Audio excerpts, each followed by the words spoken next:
نشتر park شاید ملک کا وہ واحد پارک ہے جس نے ملک کی سیاست میں نہ صرف ہلچل پیدا کی بلکہ اسی پارک سے کئی حکومتوں کے گرانے اور بنانے کے فیصلے بھی ہوئے۔ اسی پارک میں ملک کی بڑی بڑی سیاسی پارٹیاں نہ صرف وجود میں آئیں بلکہ ان کا خاتمہ بالخیر بھی ہوا۔ سب سے پہلے 1964 میں جب ایوب خان نے صدارتی انتخابات کا اعلان کیا تو مادر ملت محترمہ فاطمہ جناح نے اسی پارک سے اپنی انتخابی مہم کا آغاز کیا، جبکہ ماضی میں سابق وزیر اعظم ذوالفقار علی بھٹو، شیخ مجیب الرحمان، مولانا مودودی، مولانا بھاشانی، مولانا مفتی محمود، نواب زادہ نصر اللہ خان، بیگم نصرت بھٹو، محترمہ بے نظیر بھٹو، میر مرتضیٰ بھٹو، مولانا شاہ احمد نورانی، مولانا شاہ تراب الحق سمیت بڑے بڑے رہنماؤں نے یہاں بڑے بڑے جلسے کیے۔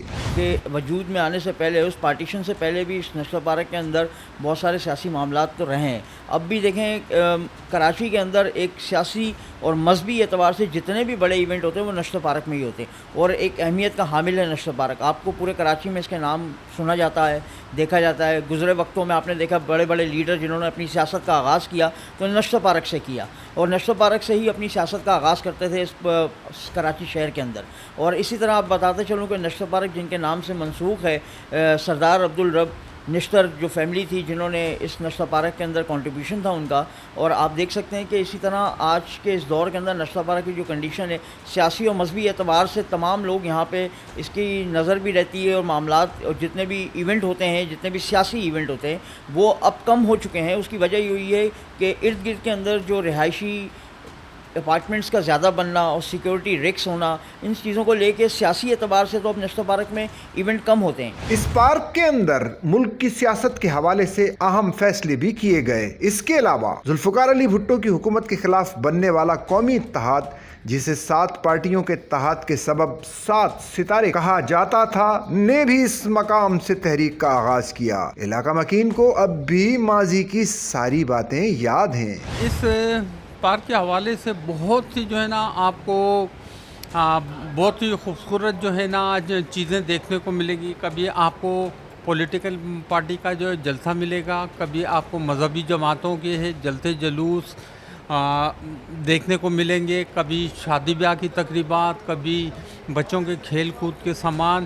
یعنی یہ ہر لحاظ سے جو ہے یہ ایک تاریخی جو ہے مقام ہے جہاں ہر طرح کی جو ہے فیسلٹی کرنے کا انتظام موجود ہے، اور یہاں تقریباً بچے، بڑے، بزرگ، عورتیں بھاری تعداد میں جو ہے صبح شام جو ہے واکنگ کرتے ہوئے، سیر و تفریح کرتے ہوئے اور یہاں انٹرٹینمنٹ کرتے ہوئے آپ کو نظر آئیں گے۔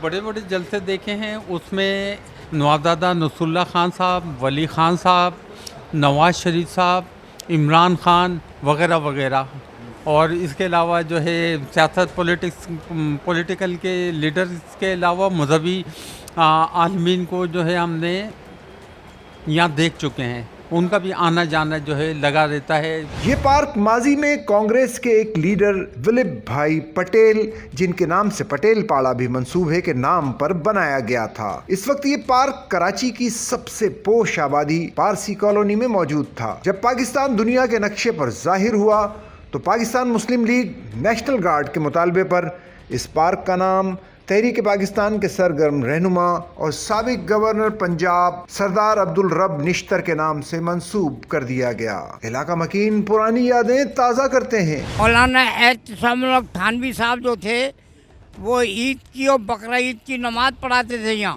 اور مولانا اکاڑوی صاحب کا جنازہ یہیں پڑھا گیا۔ اس پارک میں 60 اور 70 کی دہائی میں سیاسی جلسے ہوتے تھے، لیکن اب یہاں میلاد اور مجالس اعزاء منعقد ہوتی ہیں۔ نشتر پارک کراچی جو کہ انگریزوں کے دور میں قائم ہوا، وہاں چند پرانی پتھروں کی رہائش گاہیں اور اس کے کونے میں انگریز فوجیوں کے بیٹھنے کے لیے بنائی گئی جگہ کے علاوہ کچھ بھی نہیں، اور اب یہ صرف ایک میدان کا منظر پیش کرتا ہے۔ اس کے اطراف میں ماضی میں پارسیوں کے بنگلوں کی جگہ فلیٹوں نے لے لی ہیں، جبکہ سندھ کے قوم پرست لیڈر جی ایم سید کی رہائش گاہ حیدر منزل اب تک موجود ہے۔ ضرورت اس بات کی ہے کہ فوری طور پر کراچی کے اس ہائیڈ پارک کی تعمیر و ترقی کر کے اس تاریخی اثاثے کو یادگار بنایا جائے۔